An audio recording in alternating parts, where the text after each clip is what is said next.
Hello students, welcome back to my channel Rainbow Education Academy. आज मैं आप लोगों के लिए लेके आई हूँ कि आफ्टर 30% ऑफ रिडक्शन जो सिलेबस रिड्यूस हो गया है 10th क्लास का, तो सीबीएसई की गाइडलाइन के अकॉर्डिंग जो नया सिलेबस आया है वो मैं आज आपको बताने जा रही हूँ। तो कौन से यूनिट से कितने मार्क्स के जो है क्वेश्चन आंसर आएंगे आपको, वो सब हम इसमें डिस्कस करेंगे। कौन कौन से टॉपिक आएंगे वो सब मैं आपको यहाँ बताने जा रही हूँ। फर्स्ट है यूनिट आपका chemical substances nature and behaviour, इसमें से आपके आएगा 26 मार्क्स का। वर्ल्ड ऑफ लिविंग से 23 मार्क्स का। Natural phenomena 12 marks. Effect of current 14 marks. Natural resource से 5 मार्क्स का। टोटल हुआ आपका 80 एंड 20 जो है आपका वो इंटरनल असेसमेंट जो स्कूल से जाता है। ग्रैंड टोटल हो गया आपका 100।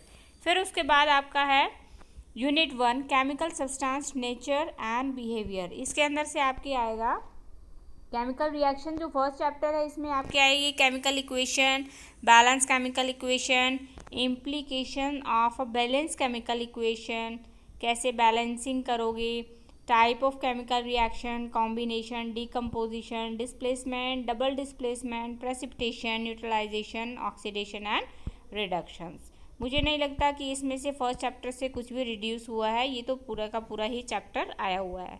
फिर आपके आता है एसिड बेस एंड सॉल्ट। इसमें आपके है the definition in term of furnishing of H ion and O H negative ion, general property इनकी एसिड और बेस की, example and uses, concept of pH scale. PH scale जो use होता है, कैसे आप वेरीफाई करते हो कि एसिड है या बेस है। Definition related to logarithm not required, ये नहीं आएगी आपकी।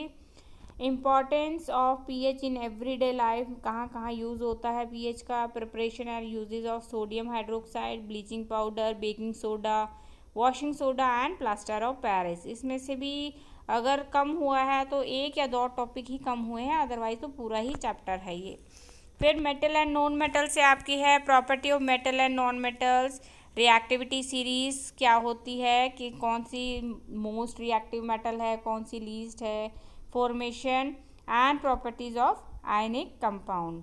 फिर आपके कार्बन कंपाउंड्स में सिर्फ covalent bonding in carbon compound, versatile nature of carbon and homologous series है। इसमें आई थिंक 30% जो है वो रिड्यूस हुआ है।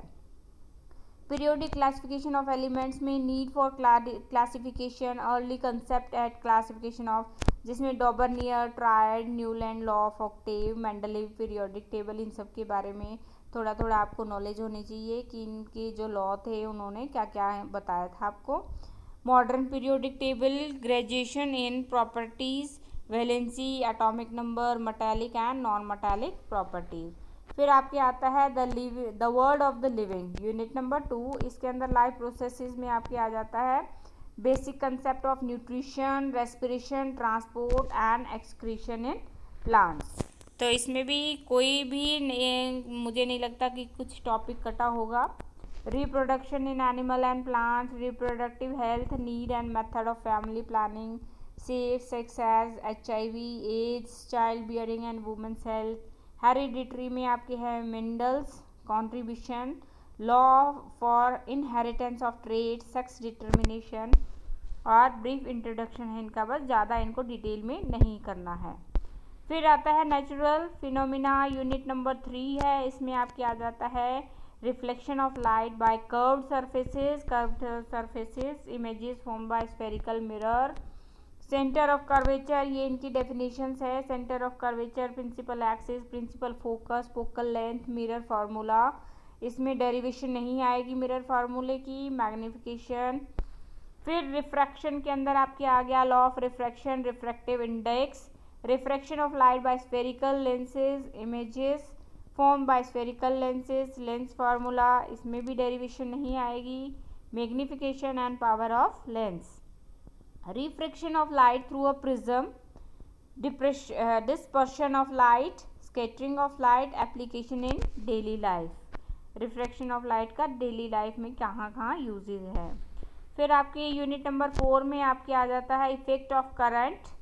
इफेक्ट ऑफ करंट में आपके है electric current, potential difference and electric current, Ohm's law, resistance, resistivity, factor on which the resistance of a conductor depends, series combination of resistor, parallel combination, application इनकी daily life में, heating effect of electric current and its application in daily life, electric power, inter related between P, V, I and are.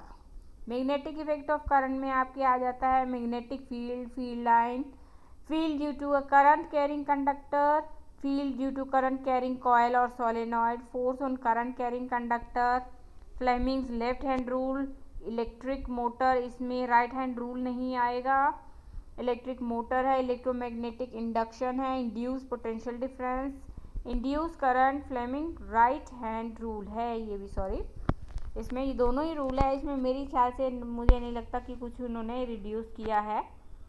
फिर उसके बाद है आपका unit number 5 natural resource, जिसके अंदर आपके आ गया ecosystem, environmental problem, ozone depletion, waste production and their solution, biodegradable and non biodegradable substances.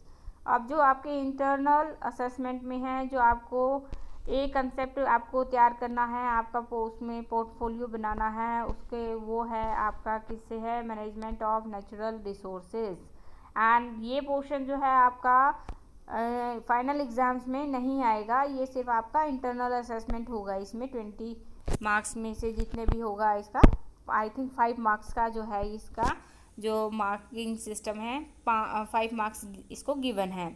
तो conservation and judicious use of natural resources, forest and wild life, coal and petroleum conservation, example of people participation for conservation of natural resource, big dams, advantage and limitation, alternative if any, water harvesting, sustainability of natural resources। तो ये आपके जो है अब आपके exams में जो ये यूनिट्स हैं ये आएंगे। उसके बाद इसमें एक यूनिट जो है वो इंटरनल असेसमेंट में है, बाकी यूनिट्स आपके फाइनल्स के अंदर है।